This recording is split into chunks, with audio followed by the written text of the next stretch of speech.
Okay, magandang araw mga boss. Alright. So, malapit na New Year. So, yan, marami tayong ginagawa ngayon. Okay, busy tayo. So, meron pala tayo dito, Yamaha Pino. Right. Meron tayo pasyente dito, Yamaha Pino, galing pa ng Rizal. Alright. So, engine refresh. Pagkatapos, isasabay niya na yung karga. Grabe. Ito yung kanyang kakarga natin na Yamaha Pino. So grabe, ito yung mga mga piyesa niya. 59 JBT chrome bore, right? Tapos may mga cams spring yan. Grabe, touring type yan mga papa. Pwede mong pambiyahe, pwede mong daily, long drive, kahit ano pa, etc. Walang sabog yan mga papa. Touring type lang tayo. Right? Tapos naka-carb na siya. So mas maganda hugot na ito. Papalitan na lang natin ng jettings para akma dito sa kanyang karga. Okay? 160cc Yamaha Pino. Grabe. Pwede rin to sa mga Yamaha Sporty Tapos grabe. Maraming salamat sa pagtitiwala. So hindi lang tayo sa mga Honda Beat, Honda Scoopy nagkakarga, pati sa mga Yamaha Pino, Sporty nagkakarga rin tayo mga papa. Pero palaging touring type lang para pwedeng daily at long drive. Alright? JBT Crombo 59mm. Salamat sa pagtitiwala boss. Grabe, daming nagkakarga ngayon December. Tapos next year may nakabang uli sa atin. Karga na naman Honda Scoopy. Okay, maraming salamat mga boss sa pagtitiwala.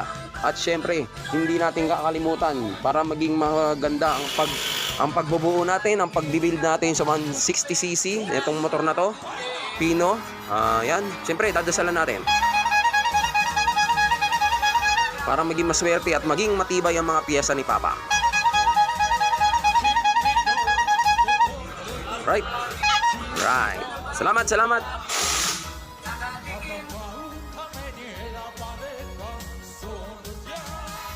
Mga Papa, update tayo dito sa kinakargahan natin na Mio tuloy.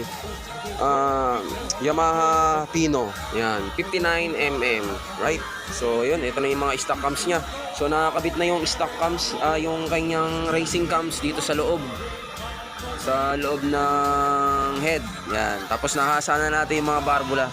Bago na rin yung valve seal tsaka valve spring. Yan.